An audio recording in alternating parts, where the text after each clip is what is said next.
নমস্কাৰ ছাত্ৰ-ছাত্ৰী সকল মই জাহ্নবী দাস আজি তোমালোকৰ বিজ্ঞান বিষয়ৰ দ্বিতীয় ভাগৰ দ্বিতীয় অধ্যায় জীৱৰ শ্বাস প্ৰশ্বাস পাঠটিৰ প্ৰশ্নসমূহৰ বিষয়ে আলোচনা কৰিম আজি আমি এই পাঠটিত কি প্ৰশ্ননো সন্নিবিষ্ট হৈ আছে চাও আহা সোৱা তোমালোকৰ প্ৰথম প্ৰশ্ন কি দি আছে দৌৰ শেষ হোৱাৰ পিছত খেলুৱৈ এজনে সাধাৰণতে লোৱাতকৈ বেছি খৰকৈ আৰু দীঘলীয়াকৈ কিয় উশাহ নিশাহ লয় সাধাৰণতে লোৱাতকৈ যেতিয়া এজন খেলুৱৈ বা এজন ব্যক্তিয়ে দৌৰে তেতিয়া কি কৰিব লগা হয় জানানে তেওঁ খুব সঘনে উশাহ ল'ব লগা হয়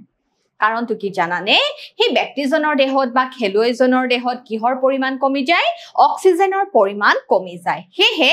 অক্সিজেনৰ পৰিমাণ কমি যোৱাৰ ফলত অক্সিজেনৰ পৰিমাণ যে যোগান ধৰিব লাগিব তাৰ কাৰণেহে তেওঁ কি কৰিব লাগিব জানানে খুব খৰকৈ বা ঘনকৈ উশাহ ল'ব লাগিব সো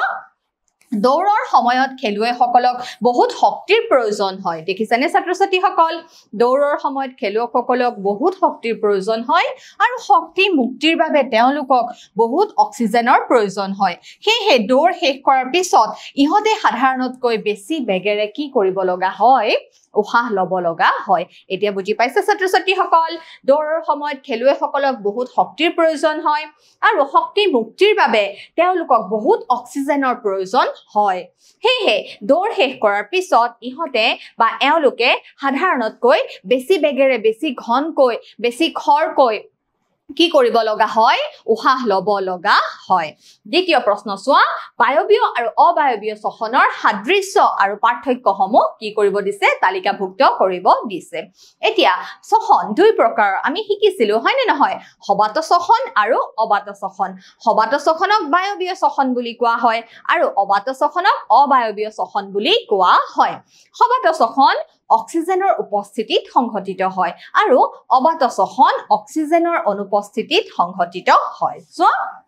বায়বীয় আৰু অবায়বীয় শ্বাস-প্ৰশ্বাসৰ মাজত সাদৃশ্য বায়বীয় আৰু অবায়বীয় উভয় শ্বাস-প্ৰশ্বাসত কি হৈ যায় জানানে খাদ্য ভাঙি শক্তি মুক্ত কৰা হয় তাৰ মানে গ্লুকোজ অণুৰ জাৰণ ঘটি গ্লুকোজ অণু ভাঙি পেলাই কি মুকলি হয় জানানে ছাত্ৰ-ছাত্ৰী সকল দুই ক্ষেত্ৰতে শক্তি মুক্ত হয় সোৱা এবাৰ আমি শিকিম বায়বীয় আৰু অবায়বীয় শ্বসনৰ মাজৰ পাৰ্থক্য সোৱা বায়বীয় শ্বাস-প্ৰশ্বাস অক্সিজেনৰ উপস্থিতিতহে সংঘটিত হ'ব পাৰে ই হৈছে অক্সিজেনৰ উপস্থিতিত খাদ্য ভাঙি যোৱাৰ প্ৰক্ৰিয়া অক্সিজেনৰ প্ৰভাৱতহে বায়বীয় শ্বসন সংঘটিত হ'ব পাৰে আৰু ইয়াৰ অপজিটটো হ'ব বিপৰীতটো হ'ব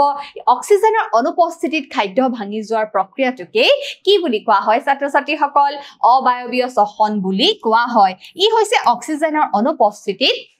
খাদ্য ভাঙি যোৱা প্ৰক্ৰিয়া ইয়াৰ শেষৰ উৎপাদনসমূহ হ'ল কাৰ্বন ডাই অক্সাইড আৰু পানী বায়বীয় শ্বসনৰ শেষৰ উৎপাদনসমূহ কি হয় কাৰ্বন ডাই অক্সাইড আৰু পানী ইয়াৰ শেষৰ উৎপাদনসমূহ হ'ল কাৰ্বন ডাই অক্সাইড আৰু এলকহল দেখিছানে অবায়বীয় শ্বসন এনএৰবিক ৰেসপিৰেচনৰ উৎপাদিত সামগ্ৰী কি হয় জানানে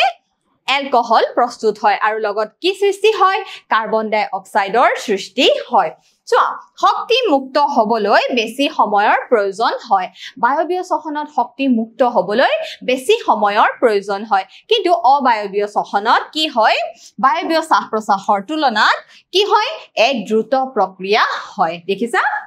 বায়বীয় শ্বসনত শক্তি মুক্ত হ'বলৈ বেছি সময়ৰ প্ৰয়োজন হয় বেছি সময় লাগে কিন্তু অবায়বীয় শ্বসন এটা কি প্ৰক্ৰিয়া ছাত্ৰ-ছাত্ৰীসকল অবায়বীয় শ্বসন হৈছে এটা দ্ৰুত প্ৰক্ৰিয়া আৰু সোৱা ই বৃহৎ পৰিমাণৰ শক্তি উৎপন্ন কৰে দেখিছানে সবাত শ্বসন বায়বীয় শ্বসনক আমি কি বুলি কওঁ ছাত্ৰ-ছাত্ৰীসকল সবাত শ্বসন বুলিও কওঁ এই সবাত শ্বসনত বহুত পৰিমাণৰ বেছি পৰিমাণৰ শক্তি নিৰ্গত হয় উৎপন্ন হয় কিন্তু অবাত শ্বসনত কি হয় যায় জানানে সবাত শ্বসনৰ তুলনাত কম শক্তি উৎপন্ন হয় বায়বীয় শ্বাস-প্ৰশ্বাসৰ তুলনাত ই কম পৰিমাণৰ শক্তি কি কৰে ছাত্ৰ-ছাত্ৰীসকল উৎপাদন কৰে আকৌ সোৱা উদাহৰণ বায়বীয় শ্বসন কোনবিলাকৰ ক্ষেত্ৰত জীৱৰ ক্ষেত্ৰত দেখা যায় সোৱা বেছিভাগ উদ্ভিদ আৰু প্ৰাণীৰ ক্ষেত্ৰতে কেনেকুৱা শ্বসন দেখা যায় সবাত শ্বসন দেখা যায় আৰু অবাত শ্বসন বা অবায়বীয় শ্বসন জানানে কিছুমান অবাত জীৱ বা অবায়বীয় জীৱ যেনে ইষ্ট কিছুমান বেক্টেৰিয়া আদিৰ ক্ষেত্ৰত দেখা যায় আৰু মানুহৰ পেশীকোষত যেতিয়া কি হয় অবাত শ্বসন হয় তেতিয়া কি হয় পেশীসমূহৰ আমাৰ কি হয় হিৰামৰি মাৰি ধৰে ইয়াৰ কাৰণটো কি আছিল ইয়াৰ কাৰণটো আছিল যে পেশীসমূহত কি হয় গ্লুকোজৰ আংশিক জাৰণ হৈ পেলাই ল্যাকটিক এসিড জমা হয় এই ল্যাকটিক এসিড জমা হোৱাৰ কাৰণে আমাৰ পেশীসমূহ কি হৈছিল হিৰামৰি মাৰি ধৰে আৰু এই ক্ষেত্ৰত কি হয় অবাত শ্বসন সংঘটিত হয় গতিকে পৰীক্ষাত প্ৰশ্ন আহিলে তোমালোকে এনেদৰে লিখিব লাগিব সো পিছৰ প্ৰশ্ন যেতিয়া আমি উশাহত অতি বেছি ধূলিকণাযুক্ত বায়ু গ্ৰহণ কৰো তেতিয়া আমি কিয় সঘনাই হাঁচুয়াও এতিয়া সোৱা নাকৰ বিন্ধাৰে আমি বায়ু লওঁ বায়ু সেৱন কৰো হয় নে নহয় নাকৰ বিন্ধাৰেদি নাসাৰন্ধ্ৰেদি কি হয় আমাৰ বায়ু আমাৰ শৰীৰৰ ভিতৰত প্ৰৱেশ কৰে এই যে আমি বায়ু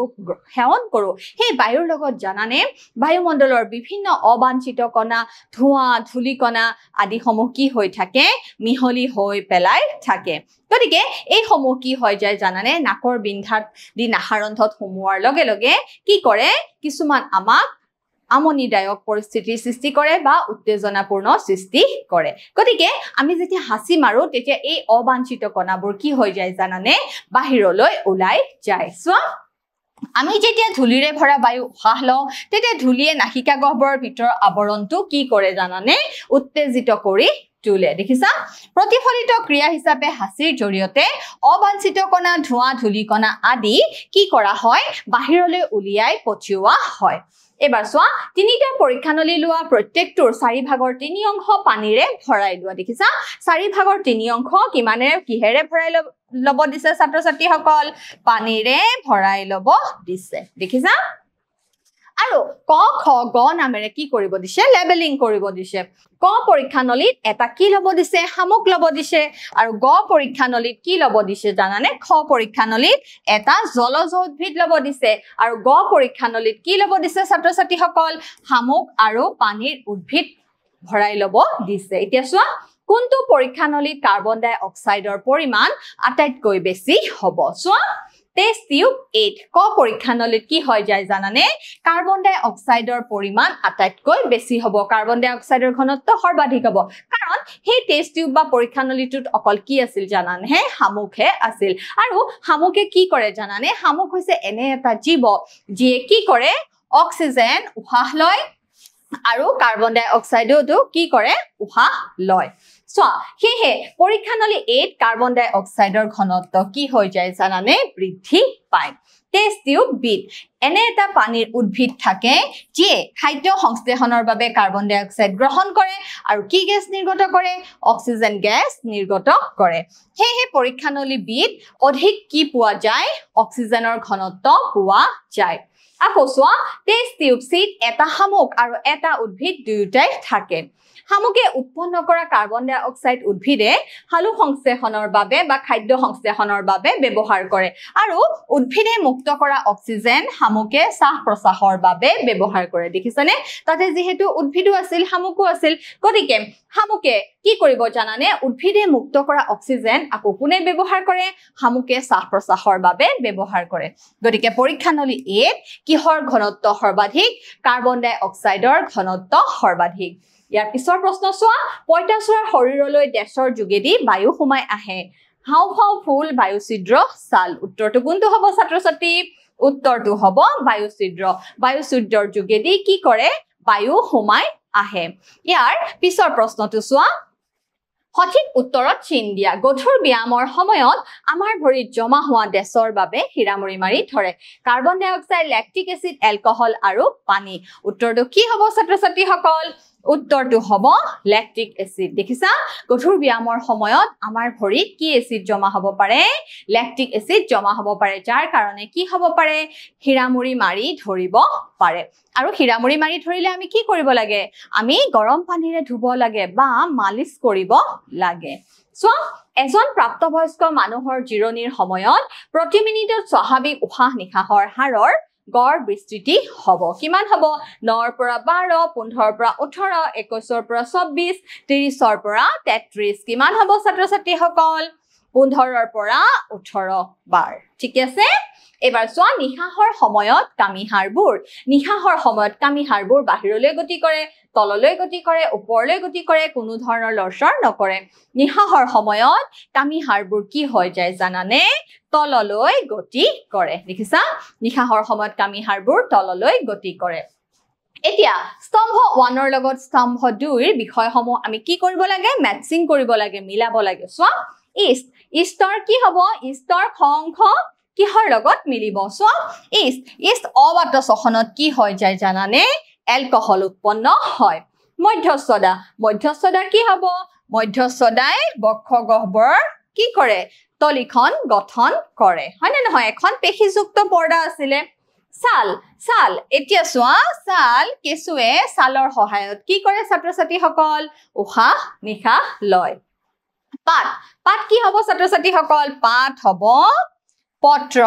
ৰন্ধ পাতত কি থাকে পত্ৰ ৰন্ধ থাকে পাতত থকা সৰু সৰু ছিদ্ৰ বা ফুটাবোৰক কি বুলি কোৱা হয় পত্ৰ ৰন্ধ বুলি কোৱা হয় চোৱা মাছৰ স্বাসংগ কি হয় ছাত্ৰ-ছাত্ৰীসকল মাছৰ স্বাসংগ হয় ফুল বা জলক্লুম বুলি কোৱা হয় এতিয়া চোৱা ভেকুলি কি হ'ব ভেকুলিয়ে মানুহৰ দৰে এজোৰ হাওঁফাও থাকে আৰু ছালৰ সহায়টো কি কৰিব পাৰে উশাহ নিশাহ ল'ব পাৰে গতিকে ভেকুলিৰ কাৰণে কি হ'ব হাওঁফাও আৰু ছাল বুজি পাইছা ছাত্ৰ-ছাত্ৰীসকল এনেদৰে তোমালোকে কি কৰিব লাগিব স্তম্ভ 1 আৰু স্তম্ভ 2 মিলাব লাগিব উক্তিবোৰ শুদ্ধ হলে সু আৰু অশুদ্ধ হলে অলিখা ব্যায়ামৰ সময়ত ব্যক্তি এজনৰ উশাহ নিশাহৰ হাৰ কমি যায় ব্যায়ামৰ সময়ত ব্যক্তি এজনৰ উশাহ নিশাহৰ হাৰ কি হৈ যায় বাঢ়ি যায় গতিকে ই কি হ'ব ছাত্ৰ-ছাত্ৰীসকল ই হ'ব অশুদ্ধ উদ্ভিদে দিনৰ ভাগত কেৱল হালু সংশ্লেষণ আৰু নিশাৰ ভাগত কেৱল শ্বসন কৰে উদ্ভিদে দিনৰ ভাগত কেৱল হালু সংশ্লেষণ কৰে হয় কাৰণ হালু সংশ্লেষণৰ কাৰণে কি শক্তিৰ প্ৰয়োজন সৌৰ শক্তিৰ সহায়তহে উদ্ভিদে কি কৰিব পাৰে হালু সংশ্লেষণ কৰিব পাৰে কিন্তু নিশাৰ ভাগতহে কেৱল শ্বসন কৰে বুলি কৈছে এইটো শুদ্ধ নহয় শ্বসন ৰেসপিৰেচন দিনৰ ভাগতো হয় নিশাৰ ভাগতো হয় তোমালোকে মনত ৰাখিবা খুব গুৰুত্বপূৰ্ণ কথা গতিকে এইটো কি হ'ব ছাত্ৰ-ছাত্ৰীসকল অশুদ্ধ হ'ব মনত ৰাখিবা উদ্ভিদে দিনৰ ভাগত হালু সংশ্লেষণ কৰে আৰু উদ্ভিদৰ যি শ্বসন প্ৰক্ৰিয়া ই দিনৰ ভাগতো সংঘটিত হয় আৰু ৰাতিৰ ভাগতো কি হয় সংঘটিত হয় ভেকুলিয়ে সিহঁতৰ ছাল আৰু হাওঁফাওৰ জৰিয়তে শ্বসন কাৰ্য সমাধা কৰে হয় ই কি হ'ব ছাত্ৰ-ছাত্ৰীসকল ই শুদ্ধ মাছৰ শ্বসনৰ বাবে হাওঁফাও আছে মাছৰ শ্বসনৰ বাবে যি অংগ থাকে তাক আমি কি বুলি কওঁ তাক আমি ফুল বা জলক্লুম বুলি কওঁ গতিকে ই কি হ'ব অশুদ্ধ হ'ব বক্ষগহ্বৰৰ আকাৰ উশাহৰ সময়ত কি হৈ যায় জানানে বৃদ্ধি পায় বক্ষগহ্বৰৰ আকাৰ উশাহৰ সময়ত কি হ'বলৈ ধৰে বৃদ্ধি পাবলৈ ধৰে গতিকে ই কি হ'ব ছাত্ৰ-ছাত্ৰীসকল ই হৈছে শুদ্ধ এবাৰ চোৱা জীৱৰ শ্বসনৰ লগত সম্পৰ্ক থকা বিভিন্ন শব্দৰ বানানসমূহ তলত দিয়া বৰ্গবোৰত লুকাই আছে এই শব্দবোৰ যিকোনো দিশতে ওপৰৰ পৰা তললৈ পথালিকৈ বেকাকৈ থাকিব পাৰে শ্বসন তন্ত্ৰৰ শব্দবোৰ বিচৰা শব্দবোৰ ইংগিত বৰ্গটোৰ তলত দিয়া হৈছে এতিয়া চোৱা কি হ'ব পাৰে পতংগৰ বায়ুনলী তোমালোকক এখন কি দেখুৱা হৈছে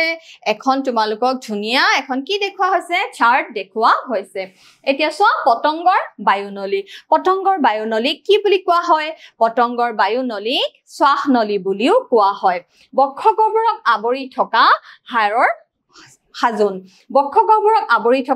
হাজুনক কি বুলি কোৱা হয় কামিহাৰ বুলি কোৱা হয় বক্ষগহ্বৰৰ মাংসপেশী যুক্ত তল কি বুলি কোৱা হয় মধ্যস্থদা বুলি কোৱা হয় পাতৰ পৃষ্ঠভাগত থকা ক্ষুদ্ৰ ক্ষুদ্ৰ ছিদ্ৰ তাক কি বুলি কোৱা হয় ছাত্ৰ-ছাত্ৰীসকল পত্ৰ ৰন্ধ বুলি কোৱা হয় দেখিছানে কি বুলি কোৱা হয় ছাত্ৰ-ছাত্ৰীসকল পত্ৰ ৰন্ধ বুলি কোৱা হয় দেখিছানে পত্ৰ ৰন্ধ বুলি কোৱা হয় আৰু পতংগৰ বায়ুনলী কি বুলি কোৱা হয় জানানে ছাত্ৰ-ছাত্ৰীসকল বায়ু ছিদ্ৰ বুলিও কোৱা হয় বক্ষগহ্বৰক আৱৰি থকা হাড়ৰ হাজুনক কি বুলি কোৱা হ'ব কামিহাৰ বুলি কোৱা হ'ব হয় নে নহয় কি বুলি কোৱা হ'ব কামিহাৰ বুলি কোৱা হ'ব আমি এটা এটাকে ইয়াত চাই যাম ঠিক আছে ছাত্ৰ-ছাত্ৰীসকল নেক্সট চোৱা পাতৰ পৃষ্ঠভাগত থকা ক্ষুদ্ৰ ক্ষুদ্ৰ ছিদ্ৰ পত্ৰৰন্ধ পতংগৰ দেহৰ কাষৰ বা পাৰ্শ্বফালে থকা সৰু বিন্ধা কি বুলি কোৱা হয় শ্বাসনলী বুলি কোৱা হয় দেখিছানে শ্বাসনলী বুলি কোৱা হয় বা শ্বাসনলিকা বুলি কোৱা হয় তাৰ পিছত চোৱা মানুহৰ শ্বাস প্ৰশ্বাস অংগ কি বুলি কোৱা হয় হাওঁফাও বুলি কোৱা হয় দেখিছানে হাওঁফাওঁ বুলি কোৱা হয় যি বিন্ধাৰে আমি উশাহ নিশাহ লওঁ তাক কি বুলি কয় নাসাৰন্ধ্ৰ বুলি কোৱা হয় দেখিছানে ছাত্ৰ ছাত্ৰীসকল তাক কি বুলি কোৱা হ'ব নাসাৰন্ধ্ৰ বুলি কোৱা হ'ব সো আমি কি বুলি কম নাসাৰন্ধ্ৰ বুলি কম দেখিছা শ্বাস নলিকা থকা এবিধ পতংগ কি বুলি কোৱা হয় পইতাচোৰা বুলি কোৱা হয় এবিধ অবাত জীৱৰ নাম কি হয় জানানে ছাত্ৰ ছাত্ৰীসকল এবিধ অবাত জীৱৰ নাম হৈছে ইষ্ট দেখিছানে এবিধ অবাত জীৱৰ নাম হৈছে ইষ্ট দেখিছা ইষ্ট অবায়বীয় জীৱ বা অবাত জীৱ এনেদৰে আমি কি কৰিব লাগিব এই যিখন বৰ্গ দিয়া আছে তোমালোকৰ তাৰ পৰা আমি উত্তৰসমূহ বাছি উলিয়াব লাগিব এতিয়া চোৱা পৰ্বতাৰোহণকাৰীয়ে অক্সিজেন তেওঁলোকৰ লগত কঢ়িয়াই নিয়ে কাৰণ 5 কিলোমিটাৰতকৈ অধিক উচ্চতাত বায়ু নাথাকে এজন ব্যক্তিৰ প্ৰয়োজনীয় বায়ু ভূপৃষ্ঠতকৈ কম হোৱাৰ বাবে বায়ুৰ উষ্ণতা ভূপৃষ্ঠতকৈ বেছি বায়ুৰ চাপ ভূপৃষ্ঠতকৈ বেছি এতিয়া উত্তৰটো কোনটো হ'ব ছাত্ৰ ছাত্ৰীসকল উত্তৰটো হ'ব এজন ব্যক্তিৰ প্ৰয়োজনীয় বায়ু ভূপৃষ্ঠতকৈ কি হয় জানানে কম হোৱা বাবে পৰ্বতাৰোহণকাৰীয়ে তেওঁলোকৰ লগত কি কঢ়িয়াই লৈ যাব লাগে অক্সিজেন কঢ়িয়াই লৈ যাব লাগে গতিকে আশা কৰিছো তোমালোকে এই পাঠত থকা প্ৰশ্নৰ সমূহৰ উত্তৰসমূহ বুজিবলৈ সক্ষম হৈছা আজিলৈ আহিছো ধন্যবাদ